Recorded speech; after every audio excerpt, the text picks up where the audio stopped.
എൻ്റെ പേര് ക്രിസ്വീരോ. ഞാൻ ഇവിടെ പരിചയപ്പെടുത്താൻ പോകുന്നത് കോണ്ടിനെൻറ്റുകളെ പറ്റിയാണ്. അപ്പോൾ ആദ്യം തന്നെ ഏഷ്യയാണ് ലോകത്തിലെ ഏറ്റവും വലിയ കോണ്ടിനെൻ്റാണ്.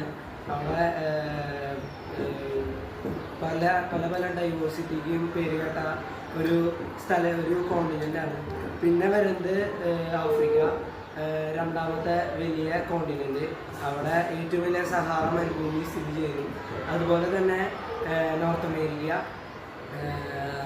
US കൺട്രികൾ, അങ്ങനെ കൺട്രികൾ അതിൽ ഉൾപ്പെടുന്നു. അതുപോലെ തന്നെ സൗത്ത് അമേരിക്ക, ആമസോൺ റിവർ, മഴക്കാടുകൾ, അങ്ങനെയുള്ള എല്ലാ സവിശേഷതകളും സൗത്ത് അമേരിക്കയിലുണ്ട്. പിന്നെ അന്റാർട്ടിക്ക, ലോകത്തിലെ വെള്ള കളറുള്ള ഒരു കോണ്ടിനെൻ്റാണിത്. അവിടെ പോളാർ ബിയർ അങ്ങനത്തെ ആൾക്കാരാണ് അവിടെ താമസിക്കുന്നത്.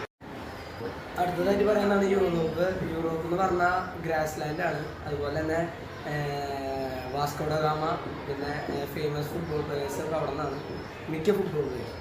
പിന്നെ അടുത്ത് വരുന്നതാണ് ഓസ്ട്രേലിയ, ചെറിയ കോണ്ടിനെൻ്റാണ്. അവിടെ കങ്കാരു അങ്ങനത്തെ സ്പീഷ്യസ് ജീവികളാണ് അവിടെ ഉള്ളത്. അപ്പോൾ നിങ്ങൾക്ക് എല്ലാവർക്കും കോണ്ടിനെൻ്റുകളെ പറ്റി മനസ്സിലായെന്ന് വിശ്വസിക്കുന്നു.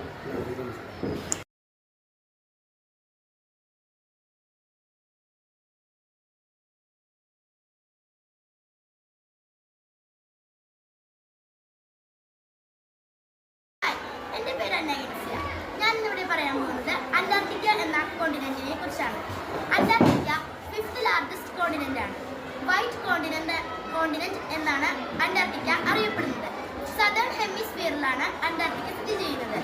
അതുപോലെ ഇന്ത്യയുടെ റിസർച്ച് ആയ മൈത്രി, ഭാരതി എന്നിവ അന്റാർട്ടിക്കയിലാണ് കാണപ്പെടുന്നത്. ഇവിടെ പെൻഗ്വിനുകൾ